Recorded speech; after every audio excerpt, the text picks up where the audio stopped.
सोबत असेल जाणीव। रोखोक बातम्यांसाठी पाहत राहा जाणीव मराठी। होऊ द्या जाणीव। लाईक करा, शेअर करा आणि सबस्क्राईब करा आपल्या हक्काचे चॅनल जाणीव मराठी।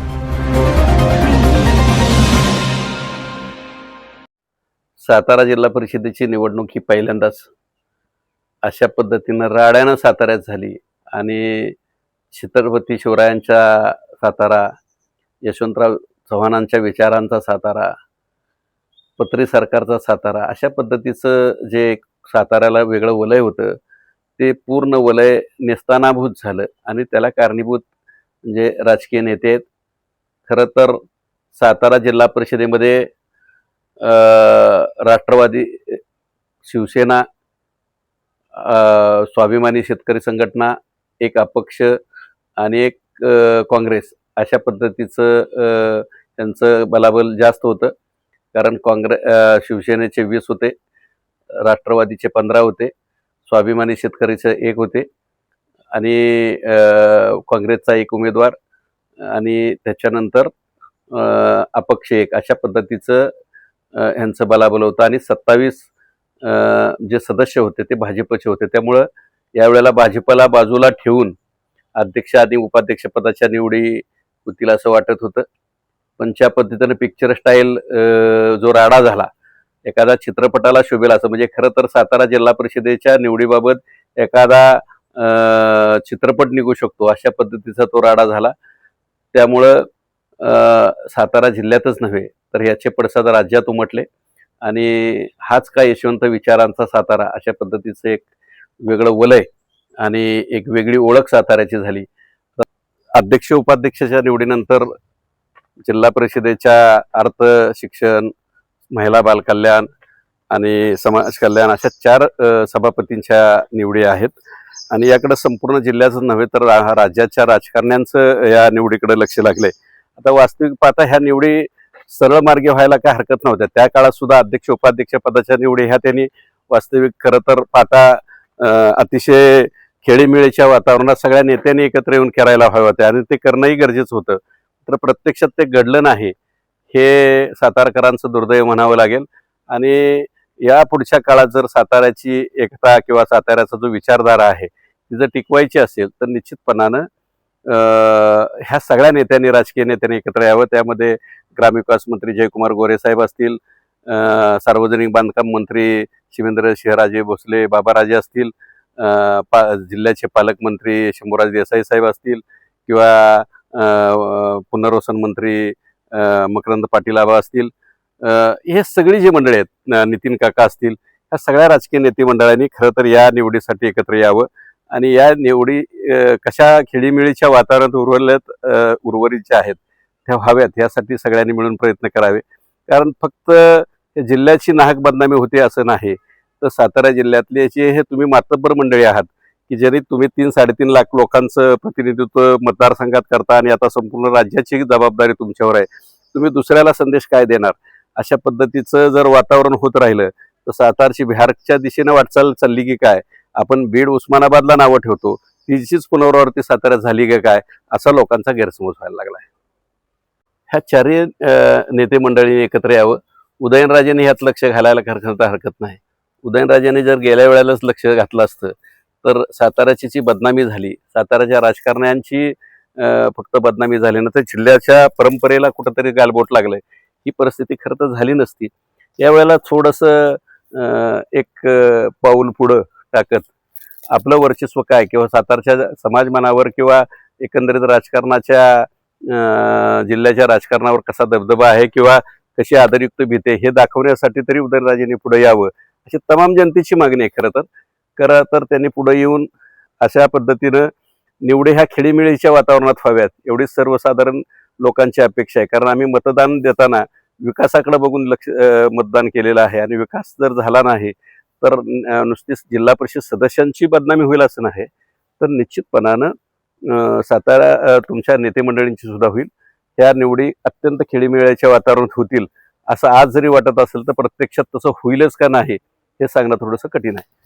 खरं तर आजची भाजपची मानसिकता एकंदरीत जर बघितली तर दोलायमान परिस्थितीत दिसते। आमदार जयकुमार गोरे ज्या वेळेला एखादी गोष्ट बोलतात त्यावेळेला त्यांच्या डोक्यात काय गणित चाललं हे खरं तर गेल्या निवडणुकीपासून निवडीपासून आपल्याला लक्षात येतंय.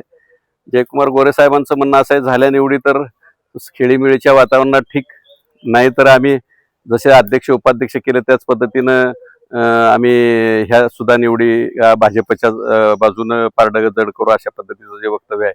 म्हणजे पुन्हा दामदंड आणि पुन्हा तेच आरोप, पुन्हा तेच गोष्टी जर पुढे येणार असतील तर राजकारणात साताऱ्यात काय राहिलंय का नाही असं थोडंसं वाटतंय.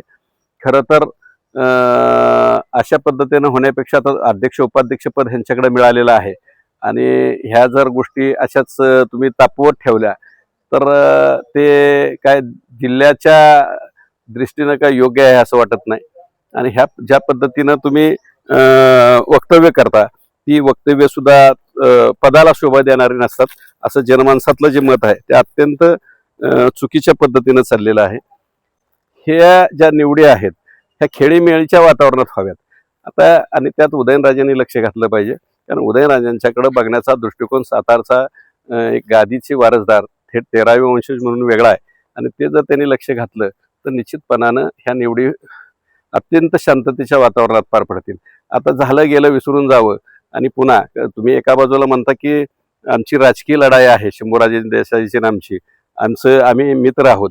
म्हणजे राजकारणात प्रत्येक वेळेला हेच चालतं, डोके फोडायला लागतात दुसऱ्यांची, कारण अपहरण झालं तिसऱ्याचं, उचललंय तुम्ही दुसऱ्यांना, आणि ज्या पद्धतीनं हे वातावरण तापवलं गेलं ते अपहरण प्रत्यक्षात झालंच नव्हतं, अपहरण करताच ह्यांच्या सोबत आहे अशा पद्धतीचं वातावरण निर्माण केलं गेलं. अशा पद्धतीचं वातावरण पुन्हा ह्या निवडीच्या वेळेला तरी होऊ नये आणि सातारची पूर्णपणे बदनामी होऊ नये एवढीच एक माफक अपेक्षा आहे. आणि ह्या निवडी आज होतील उद्या जातील, 2.5 वर्षाचा कालावधी आहे.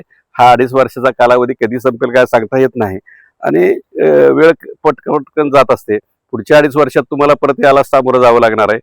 ही मंडळी मला वाटत नाही न्यायालयाचे दरवाजे ठोठावतील, आयुक्तांकडे वगैरे तक्रार केली, अमुक केलं, हे काय केलं, पण 6 महिन्यात कदाचित अशाच पद्धतीचं वातावरण जर तुम्ही ह्या सभापतीच्या निवडीत जर भाजपनं केलं तर ह्यात भाजपची फार मोठी बदनामी होईल आणि पुढच्या 6 महिन्यात विश्वासाचा ठराव सुद्धा येऊ शकतो आणि पुन्हा ह्याच पद्धतीचं वातावरण जिल्हा परिषदमध्ये निर्माण होईल. उर्वरित कालावधीसाठी पुन्हा निवडी होतील, पुन्हा अपहरणाचं एखादं नाट्य घडेल किंवा एखाद्याला मतदानापासून वंचित ठेवण्यासाठी अपहरण केलं जाईल. ह्या पद्धतीच्या वेगवेगळ्या क्लुप्त्या राजकारणात वापरल्या जातात, त्या अलीकडच्या काळात साताऱ्यात वापरल्या जातात. हे अत्यंत चुकीचं आहे, परंपरेला साजेसं नाही. त्यामुळं या निवडी हे खरं तर राज्यातल्या चर्चेचा विषय आहे. वातावरण तापत चाललंय. परवा दिवशी त्या 4 एप्रिलला त्या निवडी आहेत. ज्या गोष्टी मागच्या वेळेला पोलिसांनी केल्या त्या वेळेला करतील असं नाही. प्रशासन हे अलर्ट मोडवर आहे, कारण स्वतःची मान अडकवून घ्यायला कोण तयार नसतंय आणि ह्या सुद्धा निवडीत अत्यंत चोख बंदोबस्त होईल. कारण हा राडा प्रकरण म्हणजे जे पोलीस अधीक्षक तुषार दोषी आहेत त्यांना हे खरं तर भोवलेलं आहे आणि त्याच्यामुळं पुढचा काळ तरी म्हणजे पुढच्याला ठेस मागचा शाणा अशा पद्धतीचं खरं तर पुढचं कोण अडचणीत स्वतःहून येणार नाही असं एकंदरीत परिस्थिती दिसते.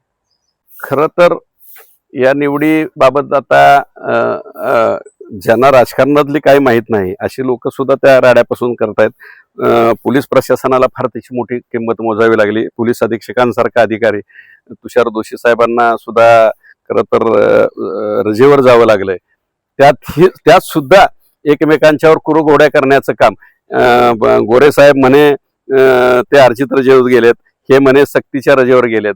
म्हणजे कुठलीही एक बाब राजकारणाच्या विना सातारा जिल्ह्यात चालेना अशा पद्धतीचं वातावरण आहे. मग तुम्ही मित्र म्हणता म्हणजे मग तुम्ही दोघं शंभूराज देसाई आणि पालकमंत्री आणि जर गोरे साहेब मित्र असतील तर का जिल्हा परिषद सदस्यांनी तरी दुश्मनी का करावी असा एक सवाल आता पुढे उभा राहतोय. आणि ह्या सगळ्या गोष्टीचा जर विचार केला अजूनही वेळ गेलेली नाही.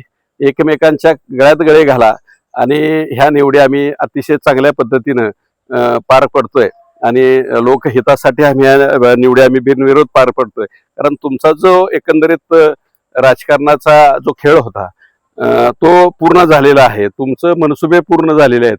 तुमचं संख्याबळ भाजपचं पूर्ण नसताना तुम्ही अध्यक्षपदाची आणि उपाध्यक्षपदाची की मी या खरं तर करून दाखवली आणि ह्या गोष्टी जर होत असतील तर पुढच्या निवडी तरी तुम्ही व्यवस्थित करा, एवढीच माफक अपेक्षा आहे. बाकी काय राजकारणात कमी जास्त इकडं तिकडं होतच असतंय, त्या पद्धतीने होत आहे.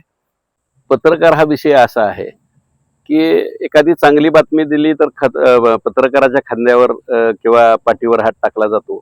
मात्र एखादा ज्वलंत विषयाला हात घातला किंवा टोचल किंवा बोचल अशा विषयाला हात घातला तर मात्र पत्रकार किती नालायक आहे हेच ठरवलं जातं किंवा अशी चर्चा केली जाते. या एवढ्या खरं तर पत्रकाराची भूमिका बजावत असतो आणि पत्रकारांना अशा वेळी खरं तर त्या गोष्टीचं चित्रीकरण करायला असेल किंवा मतदानात खरं काय घडलं काय बिघडलं हे जर जाणून घ्यायचं असेल आणि त्याचं लिखाण करायचं असेल किंवा त्याच्या बातम्या द्यायच्या असतील, त्याचं चित्रीकरण द्यायचं असेल तर पत्रकारांना आजपर्यंत कधी असे ह्या निवडीच्या वेळेला खरं तर पोलीस प्रशासन असेल किंवा जिल्हा प्रशासन असेल किंवा जिल्हा निवडणूक अधिकारी असतील त्यावेळेला जिल्हाधिकारी साहेब यांनी कधीही अडवलं नव्हतं. पण यावेळेला मात्र प्रिप्लॅन हा सगळ्या गोष्टी झाल्या होत्या की पत्रकारांना सुद्धा मजाव करायचा, पत्रकारांना आत येऊन द्यायचं नाही. म्हणजे पत्रकार अतिरेकी आहेत का काय, पत्रकार काय तिथं दांडकं घेऊन गेल्यात का काय मारायला, अशा पद्धतीचं काय वातावरण पत्रकारांच्या बाबतीत झाले होतं का काय, म्हणून पत्रकारांना जाणीवपूर्वक त्यावेळेला देखील बाजूला ठेवलं गेलं आणि अध्यक्षपदाच्या निवडी गोळा खरं तर निवडी तुम्ही करून घेतल्या. तशा पद्धतीचं यावेळेला तरी होऊ नये. सभापतीच्या निवडी आहेत काय वास्तव आहे, कारण कामेश कांबळेंच्या बाबतीत जे बोललं जातं की त्याला एका ठिकाणून उचलला, राजू भोसलेंच्या शेजारी ठेवला, राजू भोसलेंनी त्याच्या पायावर पाय दिला, त्याचा हाताला धरून वर करायला लावला, हे पत्रकारांना बघू देत ना. आम्ही खरंच कामेश कांबळे हे फुटलेत, त्या पक्षाचा आदेश डावलला आहे का तुम्ही जबरदस्ती करून त्याला ते करायला लावल्या, सगळ्या गोष्टी ह्या पत्रकारांना पुढे आल्या पाहिजेत आणि त्या पुढे तर पत्रकारांनी त्या निश्चितपणानं त्या चित्रित केल्या असत्या. तुम्ही बातम्यांच्या माध्यमातून प्रसार माध्यमांच्या माध्यमातून त्या पुढे आणलं असतं, पण हे प्रत्यक्षात घडलेलं नाही. हे खरं तर दुर्दैव आहे आणि यावेळेला तर ह्या सभापतीच्या निवडीच्या वेळेला पत्रकारांना त्यापासून वंचित ठेवू नये आणि पत्रकारांना संधी द्या. पत्रकार काय असतील ते तुमची बाजू योग्य असेल तर ते वाढतील, भाजपची योग्य असेल तर भाजपचे मांडतील आणि सेना राष्ट्रवादीचे असेल तरी ती मानतील. म्हणजे चांगल्या गोष्टीला न्याय देण्याची भूमिका जी सातारा जिल्ह्यातली परंपरा आहे पत्रकारांची ती कायम ठेवायची असेल, मग तुमच्या मनात काळाबरे याचे काही कारणच नाही ना की पत्रकारांना ह्या निवडीपासून बाजूला ठेवणं म्हणजे खरं तर लोकशाहीच्या चौथ्या खांबाला तुम्ही वंचित एखाद्या गोष्टीपासून ठेवताय, त्यांच्या अधिकारापासून ठेवताय. या वेळेला तरी कमीत कमी जिल्हाधिकाऱ्यांनी, आता सगळेच जिल्हाधिकाऱ्यांच्या गाळ्यातले ताईत आहेत, जिल्हाधिकारी आमचे मित्र आहेत असं सगळेच म्हणतात, मग जिल्हाधिकारी मित्र आहेत तर मित्रांना बाहेर का ठेवतो? निवडणूक निर्णय अधिकारी तुम्ही आहात. पोलीस प्रशासनाला हाताशी धरून, पोलीस प्रशासनाला जवळ करून तुम्ही जे पत्रकार साताऱ्यातले आहेत ते त्यांना तुम्ही आत देण्याची म्हणजे चित्रीकरणासाठी आणि याची परवानगी द्यावी, एवढीच आमची एक माफक अपेक्षा संघटनेच्या मराठी पत्रकार परिषदेच्या वतीनं आम्ही करतोय. बाकी आमची अपेक्षा काय असते, ते होणार जे उलाढाली आहेत ते सत्यपणे जर जनतेसमोर मांडायचे असतील तर पत्रकारांना या निवडी वेळी निश्चितपणानं प्रवेश आत द्यायला जावा, एवढीच आम्ही पत्रकार संघटनेच्या वतीनं मागणी करतो.